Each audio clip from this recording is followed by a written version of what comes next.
Over the past few years, we've seen a tremendous growth in the proliferation of immuno-oncology or IO agents.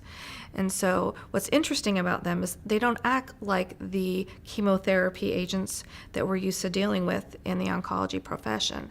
They have very different mechanisms of actions, which also leads to a very different side effect profile. So it's something that is really important that we're educating our frontline clinicians about, both in the oncology space and really anybody who is in healthcare that is providing care to the patient because of this unique side effect profile.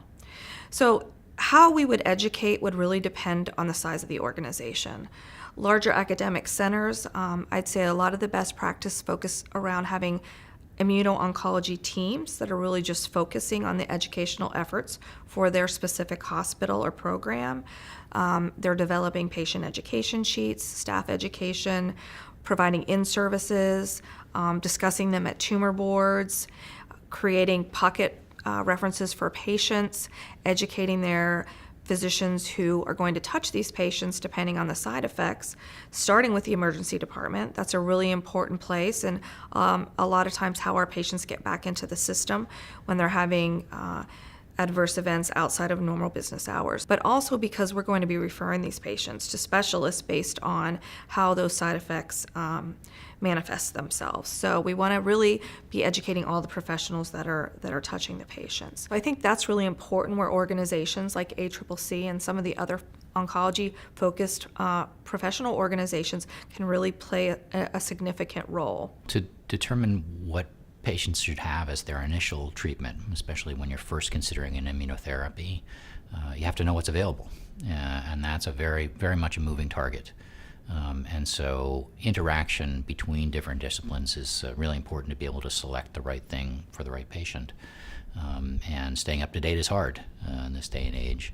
And so leveraging, for me as a surgeon, to leverage the expertise of my colleagues in medical oncology and radiation oncology to help decide if the currently available immunotherapies, either a standard of care or in the context of a clinical trial, those things would make the most sense for them. The different disciplines that are involved in oncologic care, their roles have changed a lot as immunotherapies have become available. It used to be that the patient would come and see the surgeon, have the operation, go off to either radiation or medical oncology or both, never to be seen again by the surgeon. But now it's much more frequent that patients will be going back and forth.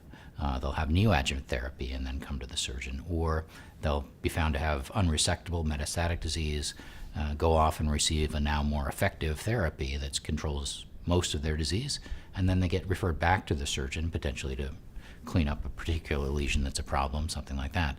And so we have a lot more ongoing interaction for every patient than we used to, mainly because the therapies have gotten so much better than they were. It's not easy, and that's why you see now more webinars, videos, direct communication, and I think the responsibility of a big teaching institution is to get out there in the community and make it known that we're here to help in any which way we can. And I think that becomes important, not just to put patients on studies, but to give patients the chance to get treated closer to home, which is based on quality of life. I mean, if a patient can get the same therapy closer to home, that should be the goal.